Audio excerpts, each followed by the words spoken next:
For me, the story began when the authorities called me in a rush to the airport. I'm Martin Bellamy, an immigration agent, and the task of finding that boy's family fell right into my lap. Investigators gave me a basic rundown that sounded absurd. A boy had mysteriously appeared in a rice paddy in China, completely lost. He passed out there and, with the help of the authorities, was sent back to the United States. He had no ID, no passport, no departure records. The missing persons database had nothing matching his face or his name. Our only clue was the word Jacob, handwritten on the collar of his sweatshirt. It was like he had appeared out of thin air. When I went to meet him, I found a severely traumatized boy. I tried calling him Jacob, and he turned his head slightly, confirming the name, but he remained mute. None of my questions got a single word out of him. To try and break the ice and get some information, I decided to take him to a burger joint. I bought him a burger and fries, every kid's favorite, and even let him play games on my phone. The strategy worked. He typed a few words on the screen and showed me Arcadia. "Is that where you're from?" I asked. He nodded. Immediately, I called the police in Arcadia, Missouri, but the response was frustrating. They said there was no missing boy named Jacob in their records. When I tried to dig deeper, they simply hung up on me. Was the kid lying? Not knowing what to do? I even called a children's show. I was ready to drop him off there, but looking at him, I just couldn't do it. I hesitated for a long moment while the call connected and finally hung up. I took a deep breath and asked, "If I took you to Arcadia, could you show me the way to your house?" With Jacob guiding me, we drove to the small town and pulled up in front of a house. The mailbox read Langston. I looked over at Jacob. He smiled and nodded. That was his home. I rang the doorbell, and a white-haired man in his 60s answered. His name was Henry Langston. I explained why I was there and asked a few questions. Henry confirmed he'd had a son named Jacob, but then said something that made my stomach drop. His son had passed away exactly 32 years ago. I thought I'd made a grotesque mistake. I apologized and turned to leave, but Henry looked past me and noticed Jacob standing in the yard. Hello there.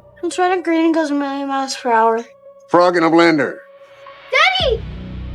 Jacob replied suddenly. It was clearly a code, an old joke father and son shared. Henry's face went pale. Before he could process what was happening, Jacob yelled, "Dad!" and ran to hug him. The commotion drew Henry's wife, Lucille, outside. Unlike her husband, who was in paralyzed shock, she recognized the boy immediately, touched his face, and believed it. That was their son. I was completely baffled. Was it possible for someone to come back from the dead after 32 years? I called my boss to give her a rundown of the craziness happening and said I needed to stay to get to the bottom of it. As I spoke, I saw a photo through the window of the house, a portrait from over 3 decades ago. The boy in the photo was exactly the same one, standing there in the yard. I hung up and quickly snapped a picture of it with my phone. It was right at that moment that I was caught off guard. "Hey, what do you think you're doing?" An aggressive voice rang out behind me. It was the local sheriff, Fred, Henry's brother. He stormed toward me, furious, pulling a report from his pocket. Before I could even explain myself, he started yelling. He said he had already told the feds on the phone that we had the wrong kid. He demanded to know why I was snooping around the window and harassing his brother's family over a nephew who had been dead and buried for 32 years. I tried to interject, but he wouldn't listen, at least not until he looked past me. Uncle Fred.